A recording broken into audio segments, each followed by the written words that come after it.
warahmatullahi wabarakatuh. Saya Melinda Pujianti Lestari, selaku moderator dari kelompok 1 dengan tema Gerakan Keagamaan Kontemporer di Dunia Barat, Gerakan Mormonisme, dengan dosen pengampu Dr. Kisman Bedi MM MSI. Simak video kami selanjutnya.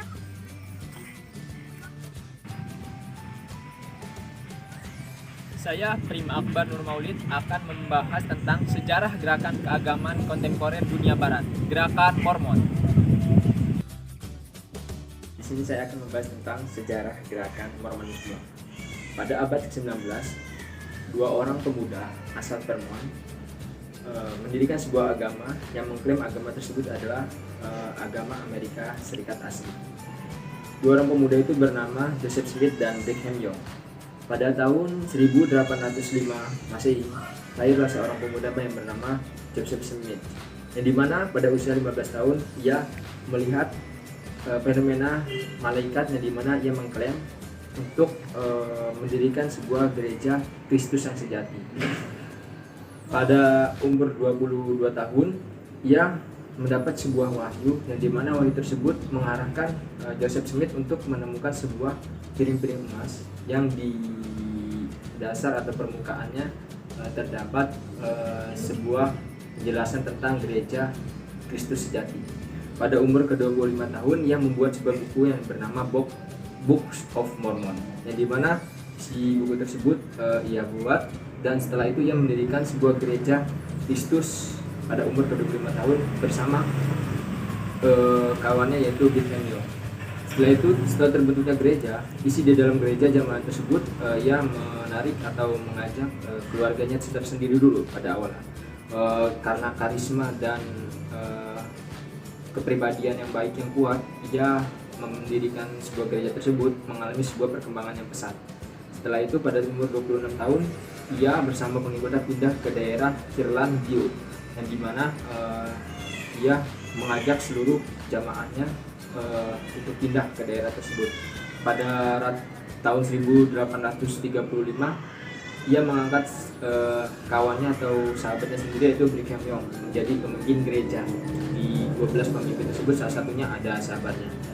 Setelah itu ia bersama pengikutnya lagi melaksanakan perjalanan jauh atau disebut sebagai Mormon Trail Pioneer, yang dimana jaraknya 1930 km itu ia bersama pengikutnya berjalan. Pengikutnya yang mengikuti perjalanan tersebut sekitar 62.000 pengikut. Setelah pada tahun 1845 hingga 1847, setelah sampai di Satchel Valley, mereka mendirikan sebuah institusi. Dari situ kemudian berkembang ke daerah-daerah di sekitar.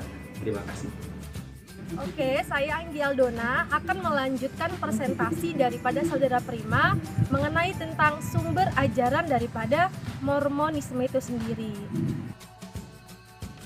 Oke, baik. Pada kesempatan ini saya akan sedikit menjelaskan tentang sumber ajaran atau doktrin daripada Mormon.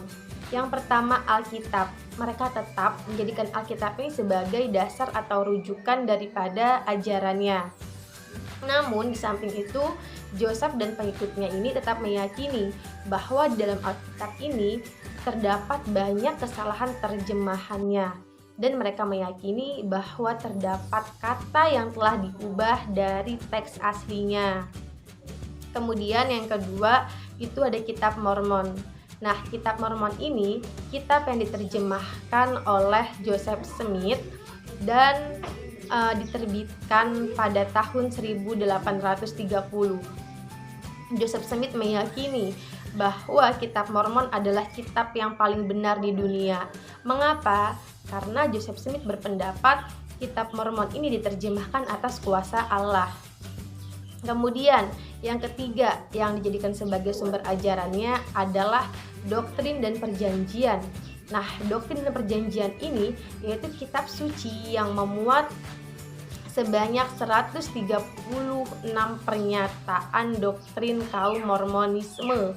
Nah, isinya apa? Isinya itu tentang pembaptisan orang yang sudah mati dan celestial marriage atau pernikahan surgawi. Nah, doktrin dan perjanjian ini bagi kaum Mormonisme itu merupakan kitab suci yang mengandung kumpulan wahyu yang berkaitan dengan gereja Yesus Kristus yang telah dipulihkan kembali. Nah, seperti itu. Kemudian yang terakhir atau yang keempat, sumber ajarannya adalah Mutiara yang Berharga. Nah, Mutiara yang Berharga ini merupakan salah satu kitab suci daripada Mormon.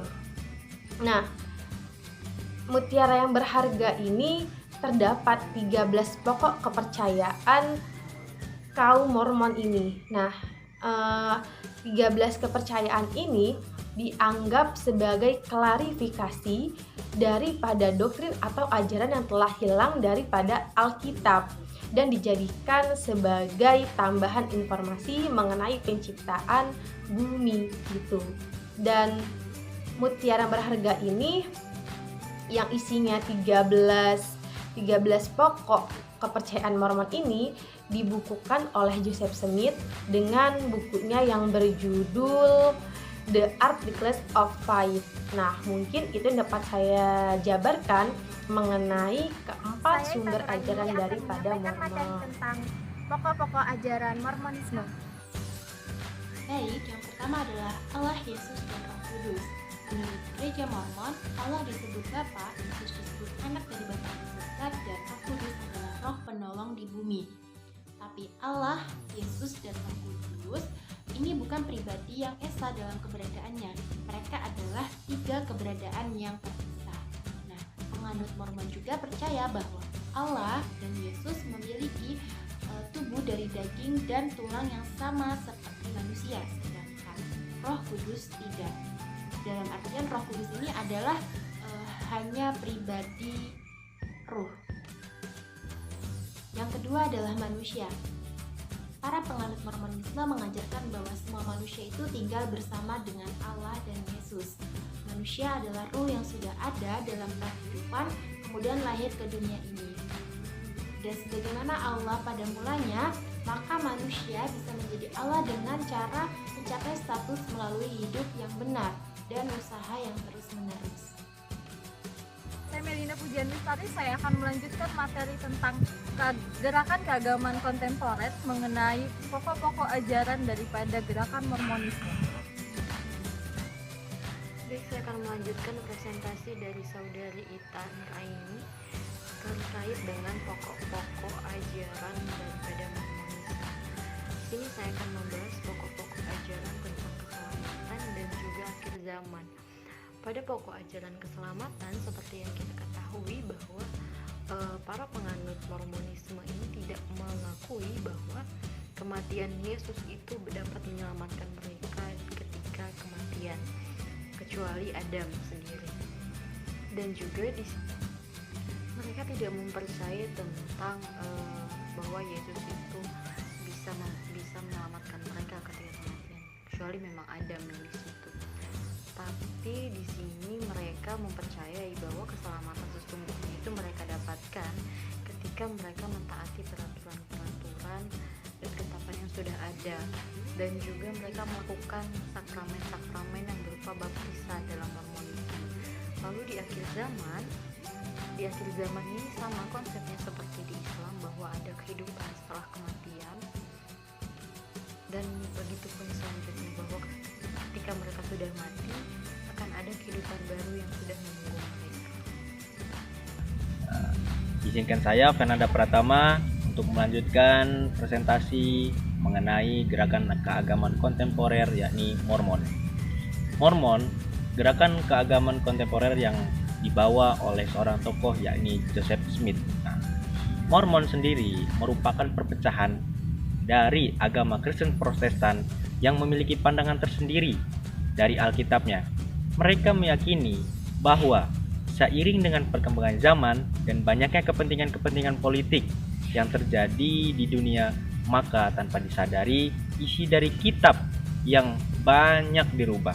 Maka Hakikatnya, kitab Mormon adalah sebagai pemulih dari kitab-kitab yang telah banyak perubahan untuk saat ini. Adapun kitab Mormon ini dalam agama Kristen diyakini merupakan kitab penyempurna dari kitab-kitab sebelumnya yang diyakini bahwasanya kitab-kitab sebelumnya banyak mengalami